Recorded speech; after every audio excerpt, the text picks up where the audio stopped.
নমস্কার বন্ধুরা, নবনীতা রান্নাঘর উইথ ভিলেজ ফুডে আপনাদের সবাইকে স্বাগত জানিয়ে আজকে আমি আপনাদের সাথে শেয়ার করব ধোকার ডালনা। তো আপনারা প্রথম থেকে শেষ পর্যন্ত ভিডিওটি দেখতে থাকুন, আশা করি আপনাদের খুব ভালো লাগবে। আর যে সকল বন্ধুরা আমার চ্যানেলে এখনো পর্যন্ত নতুন, তারা যদি ইউটিউব থেকে দেখেন তাহলে চ্যানেলটিকে সাবস্ক্রাইব, আর ফেসবুক পেজ থেকে দেখলে পেজটাকে ফলো করে অবশ্যই আমার পাশে থাকবেন। তাহলে চলুন আজকে রেসিপিটি শুরু করা যাক। হাতে যদি কম সময় থাকে তাহলে দোকান থেকে রেডিমেড ধোকা কিনে নিয়ে এসে এইভাবে বানিয়ে নেবেন। প্রথমে আমি উষ্ণ গরম জল করে নিয়েছি। এবারে ধোকার এই যে প্যাকেট, এই ধোকাটাকে আমি এই দিয়ে দিচ্ছি।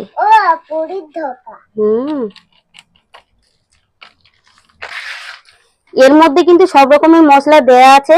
আমি আলাদা করে কড়াতে যখন এটাকে নাড়াবো তখন আর কোনো মশলা দেব না, শুধু তেল দিয়ে আমি নাড়িয়ে নেব। তো তার জন্য আমি প্রথমে উষ্ণ জল একটু গরম করে নিয়েছি, নিয়ে আমি ভালো করে এটাকে একটু মেখে নেব।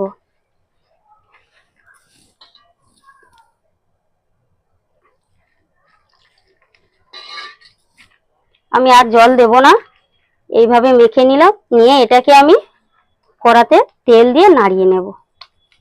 গরম হয়ে গেছে, আমি অল্প একটু সর্ষের তেল দিয়ে দেব। আমি এবার ধোকার যে মাখাটা মেখে রেখেছিলাম এটা আমি কড়াতে এবারে নাড়িয়ে নেব।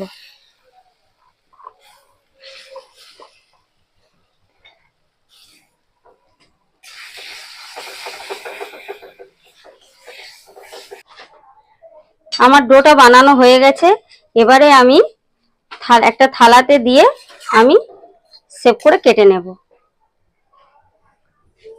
তার জন্য আমি থালাতে আমি একটু সর্ষের তেল মাখিয়ে রেখেছিলাম, এগুলো তাহলে ভালোভাবে উঠে যাবে। এগুলোকে এবারে আমি থালাতে চেপে নেব।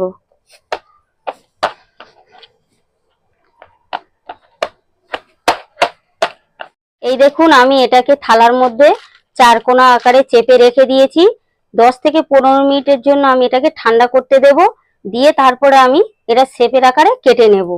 তো এইটা বানানোর জন্য আমি আলু কেটে নিয়েছি। এই আলুটাকে আমি ভালো করে তেলেতে আমি ভেজে নেব। তার জন্য আমি দিয়ে দেবো কড়াইতে সর্ষের তেল। তেল আমার গরম হয়ে গেছে, আমি এবার আলুগুলোকে ভেজে নেব।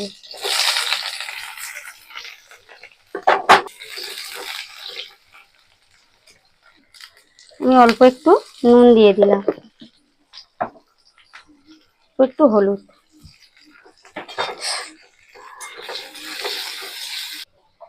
আমি আলুটাকে এইরকম লাল করে একটু ভেজে নিলাম।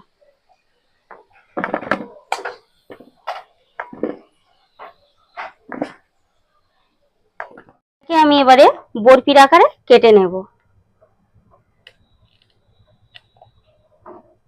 আপনারা চাইলে চৌকো করেও কাটতে পারেন।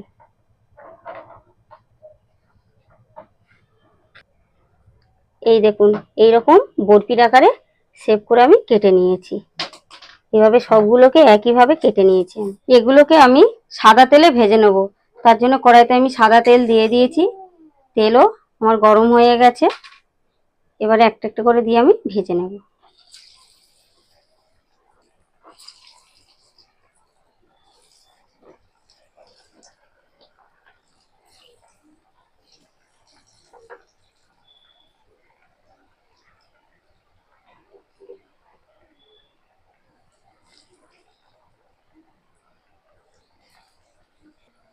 এগুলোকে হালকা আঁচে ভাজতে হয়, না হলে বাইরেরটা লাল হয়ে যাবে, ভেতরেরটা কাঁচা থেকে যেতে পারে। তার জন্য আমি আঁচটাকে লো করে দিয়েছি। কত সুন্দর ভাজা হয়েছে ধোকাগুলো। আমি এবারে তুলে নেব। এইভাবে আমি সবগুলো ধোকা ভেজে নেব।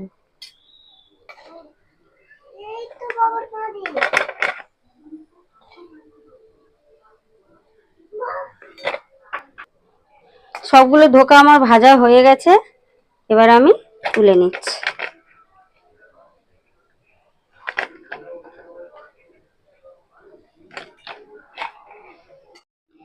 আমি এবারে তরকারিটা বসানোর জন্য কড়াইতে দিয়ে দিলাম সর্ষের তেল।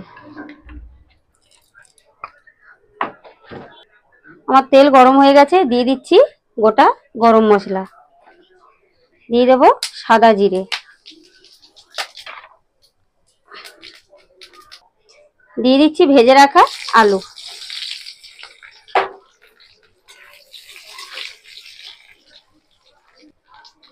আদা বাটা।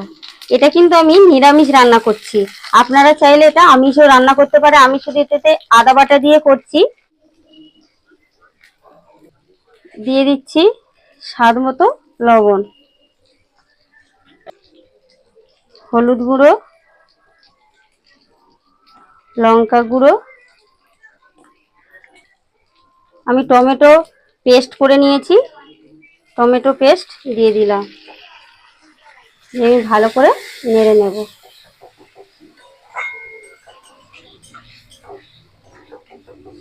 এবার এর মধ্যে দিয়ে দেবো কাজু আর পোস্ত বাটা,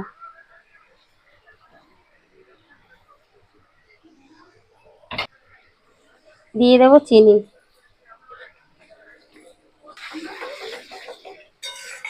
দিয়ে আমি সবগুলোকে ভালো করে নেড়ে নেব। এইভাবে নাড়তে নাড়তে যখন দেখবেন তেল ছেড়ে দিয়েছে, তখন ভাববেন আপনার মশলা কষা হয়ে গেছে। কত সুন্দর মশলা থেকে তেল ছেড়ে দিয়েছে।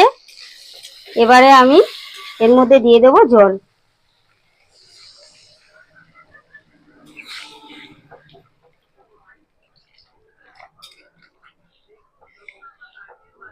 আমার তরকারি ফুটে গেছে। আমি কাঁচা লঙ্কা কেটে রেখেছিলাম, দিয়ে দিলাম। এবারে ভেজে রাখা ধোকা আমি দিয়ে দেবো।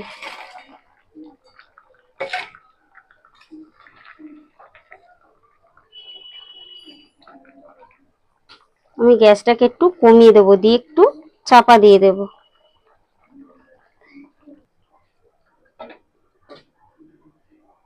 আমি এবারে ঢাকাটা খুলে দেখে নেব।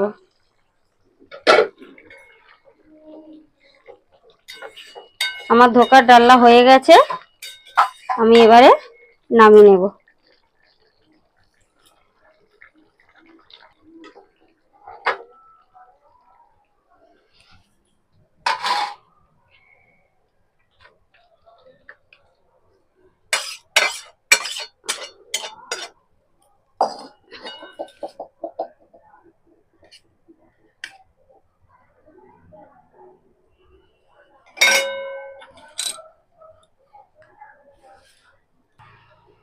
তো চলুন খেয়ে দেখি কেমন হয়েছে। খেয়ে বলবে। হ্যাঁ বাবারে,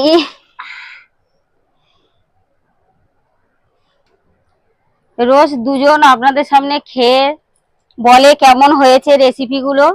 আজকে ছোট জনের খুব শরীরটা খারাপ, তার জন্য খেয়ে বলতে পারছে না।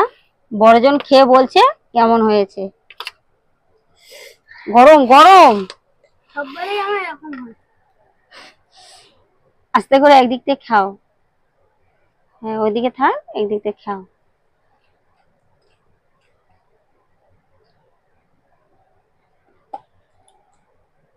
আস্তে আস্তে খাবে, হ্যাঁ গরম আছে।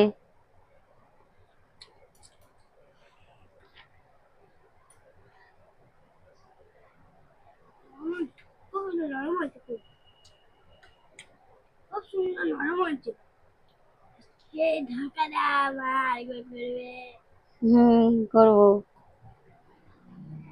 তাহলে বন্ধুরা, আজকের ভিডিওটি কেমন লাগলো তার জন্য কমেন্ট করে অবশ্যই জানাবেন।